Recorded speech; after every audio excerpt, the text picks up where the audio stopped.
Welcome to another episode of the Leading Life Podcast, where we talk practical wisdom for leadership and life. I'm your host, Andy Zook, and I've learned that leadership is about how we show up for people, how we navigate change, and how we continue growing.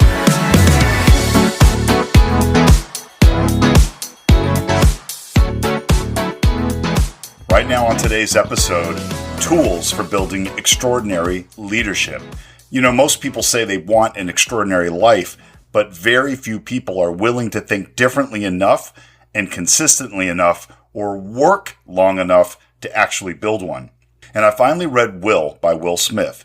I did an episode last week about it. This is going to be my second episode because there's just so much to take from the book. And what surprised me most is that this is a book of lessons. It is a playbook, essentially, to learn from. And most of all, it's the mindset behind it. His obsession with mastery, the psychology of excellence, and the mental frameworks behind elite performance.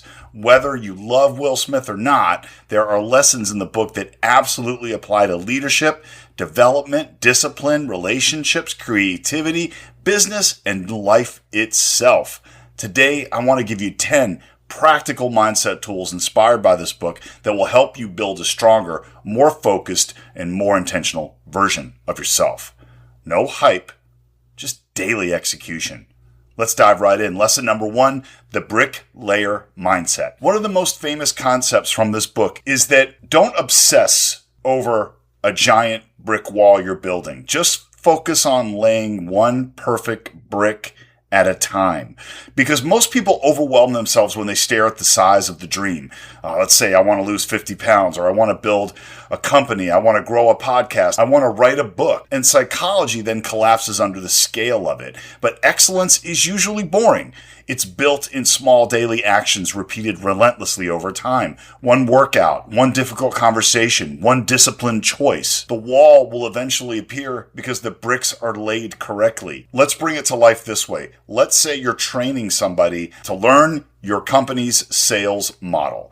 You don't just show them a video of what a gold standard customer experience looks like and say, go do that and you'll land $1 million sale. No. The trainee's going to be massively overwhelmed from the beginning. Instead, you break down each part of the customer experience and how to handle each part of it. You know, the first brick is, the gold standard on how to engage with clients. Then maybe the next brick is how you explain products and services. And then you lay the next brick and so on. And now you have a trainee that's starting out on the best possible footing because everything they've been taught along the way is your business's gold standard. A journey of 1,000 miles begins with one single step. One single step in the right direction, and then your next step, and then the next step. You don't let yourself get overwhelmed by just looking at the destination. You take one careful step at a time. You lay one brick perfectly at a time. You train each section of how to do the work perfectly, one at a time. That's the bricklayer mindset. Lesson number 2 is the treadmill strategy. Will Smith famously said, if we get on a treadmill together, 2 things are going to happen. You're getting off first or I'm going to die. And that mindset is powerful. He's saying he's going to outwork you because talent matters, but endurance matters more. Most people don't fail because they lack ability. They fail because they stop. Success often belongs to the person willing to endure discomfort longer. They'll take longer learning curves, longer uncertainty, longer discipline, longer consistency. In modern culture, everybody wants immediate results. That's the world we live in now, but mastery takes reps, and reps require stamina. When I was in optical, I was overseeing 2 locations for my boss until we got another manager to fill in one of those spots. And many days I would open one location, work all day there, then go and work at the other location and then close that location for the day, all while training a new manager on top of it all. And a lot of my peers would call me and be like, man, why do you even do that? Why do you take on all this responsibility? There's no extra pay for you in it. Why are you doing this? And my answer was simply that it needed to be done. And as a leader, I needed to take the responsibility and demonstrate that it can be done and with ease. And if I'm not leading it, then who's going to? Now, I'm not saying go work yourself to death. What I am saying is challenge yourself and set a bar higher than what other people are willing to do. Trust me, I've had people who didn't like me merely because I would outwork them. But I'll tell you what, in my career, a lot of opportunities came my way because of it. So put it this way, do you want opportunities to come to you, or do you maybe want to sleep in an extra hour every day? Choice is up to you, but that is the treadmill strategy. Number 3, action before confidence. One of the biggest myths in our growth as leaders is people think confidence comes first, but it doesn't. Action comes first. So Will talks about learning to look fearless even when he didn't feel fearless. And that's huge because waiting until you feel ready is one of the biggest dream killers in the world. Confidence is often after action is taken. It's after repetition. It's after exposure. It's after surviving the discomfort. The people you admire are often scared too. They just move anyway. That's the difference. Listen, fear is the killer. Almost 20 years ago, I had a huge opportunity that I didn't take, all because I was scared. I didn't think I would do well. I was so scared of failing. And then a couple years after that, I got an even better opportunity. And yes, I was scared out of my mind even more, but I went in determined not to fail. And so I went into this position for the first 3 months and I failed miserably over and over, but I kept pushing. I kept trying to get better. I kept learning. I kept talking to people that helped me get better at what I was doing and gave me tips and helped me change my mindset. And I'll be honest with you, that was the most successful year of my career, the absolute best year of my career. I did things I never knew I was capable of. Action will create the confidence. And remember, it's not ready, aim, fire. It's ready, fire, aim. Just jump in and move. Number 4, strategic vulnerability. One reason people connect deeply with authenticity is because perfection is exhausting to watch. People trust honesty, not fake perfection. One thing this memoir does brilliantly is it shows flaws openly. Will Smith has all kinds of fear, insecurity, ego, mistakes, emotional pain, and ironically, that vulnerability makes his message even stronger. As leaders, creators, parents, partners, and human beings, our struggles often become the bridges that connect us to other people, not weaknesses to hide. So if you don't admit what you don't know, you can't grow. If you don't ask for help, then you're not going to get it. The best bosses that I have ever had are real and admit their faults and work to overcome them.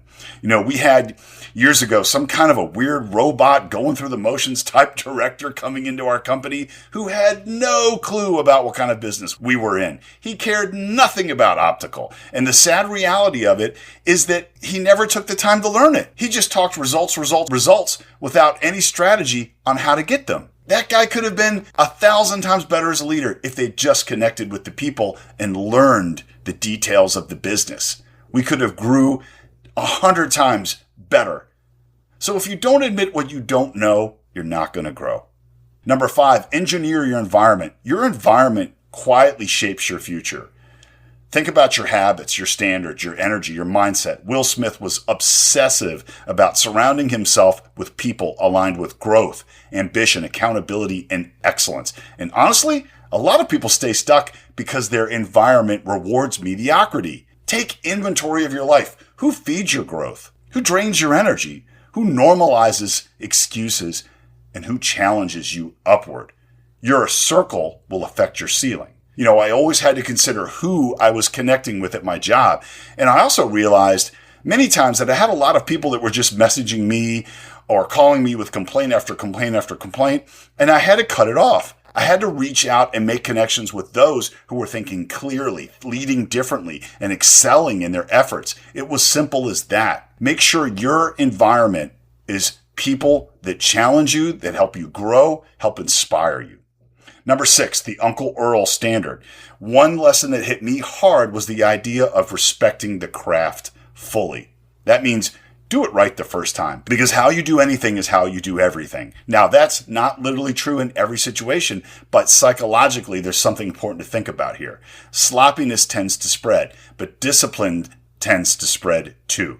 The person who keeps promises to themselves, they're training and learning consistently, communicates intentionally, prepares thoroughly, and pays attention to detail.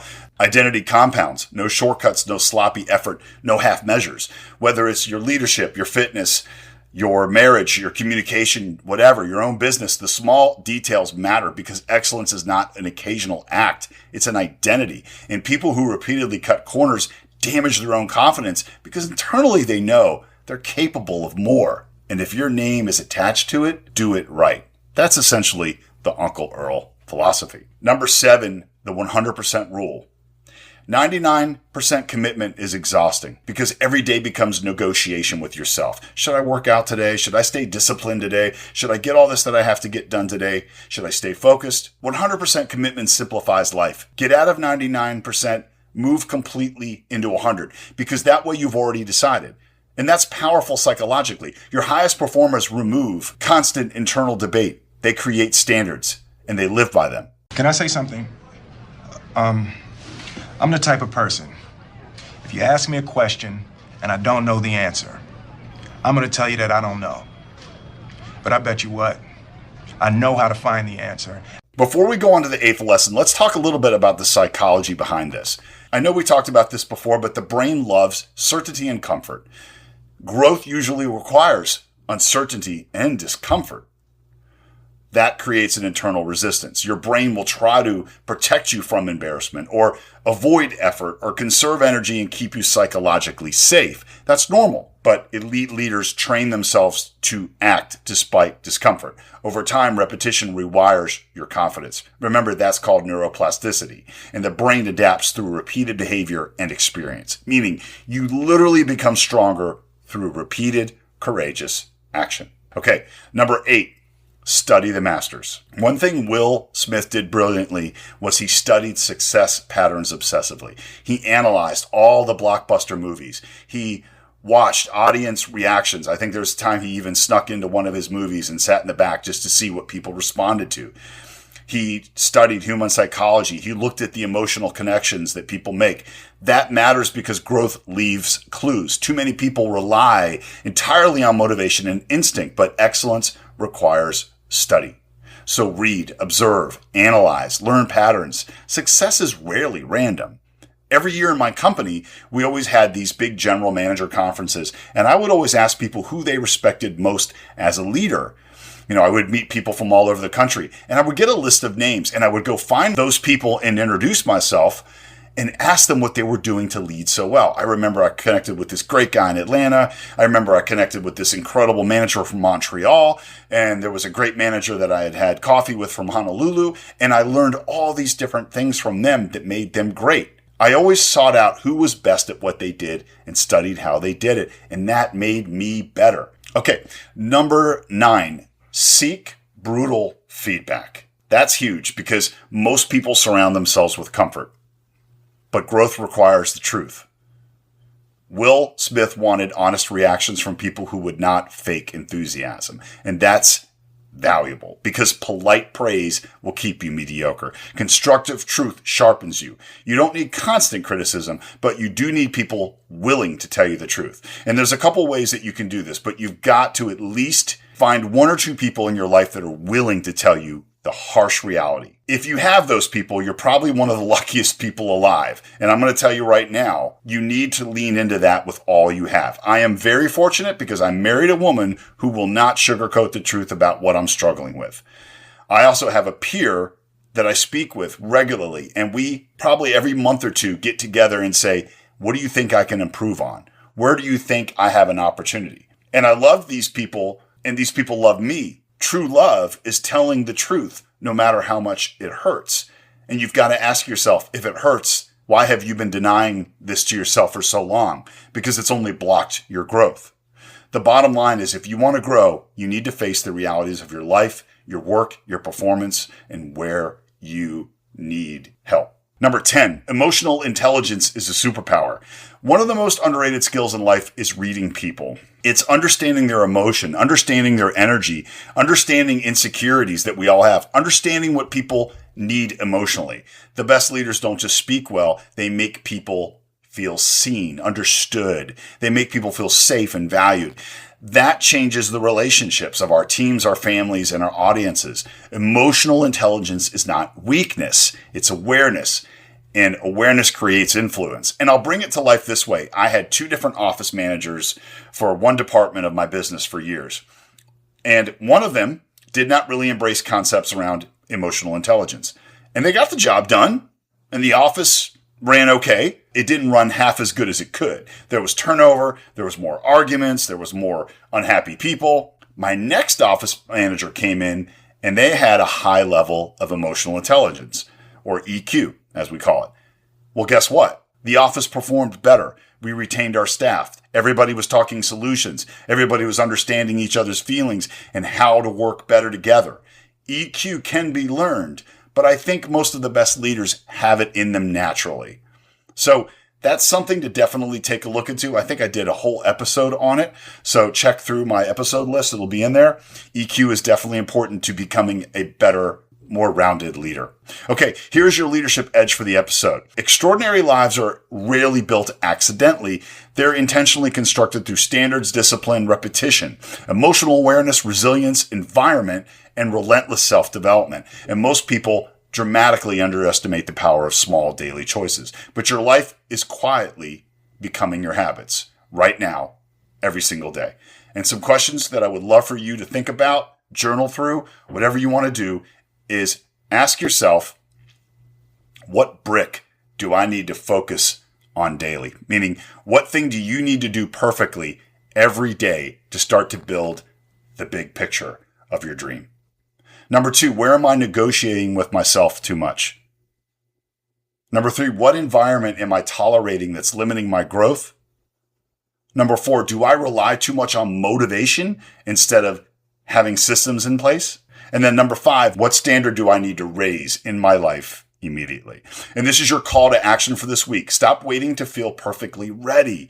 Pick one area of your life, either your health, your mindset, your discipline, your creativity, most of all, your leadership, and lay one perfect brick every day in that.